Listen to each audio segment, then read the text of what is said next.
मी साईबाबांचा भक्त आहे.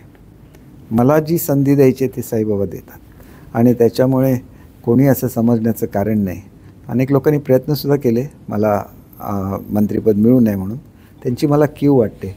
मला कधी माझं मंत्रिपद हे माझं देव ठरवत असतो. मी कदाचित मंत्र्यापेक्षासुद्धा वरच्या पदावर जाईन आणि ते पद द्यायला माझा साईबाबा समर्थ आहे. आणि मला नेहमीच पाठिंबा केंद्रामधल्या नेत्यांचासुद्धा राहिलेला आहे, राज्यातल्या नेत्यांचा राहिलेला आहे आणि त्याच्यामुळे मला अजिबात वाटत नाही. मी नेहमी सांगितलं की मला ही थोडीफार जी का आता मोकळा श्वास घ्यायला संधी मिळाली त्याच्याबद्दल मला आनंद होतो.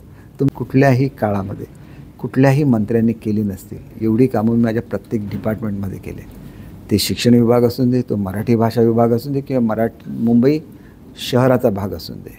आणि मी लवकरच ह्याची पुस्तकं प्रसिद्ध करेन आणि नंतर तुमच्या लक्षात येईल की कुठल्याही परिस्थितीत आपली मान अभिमानाने ताठ उभी राहील. असंच काम मी पूर्वीसुद्धा केलं आहे, याच्या पुढेसुद्धा करत राहीन आणि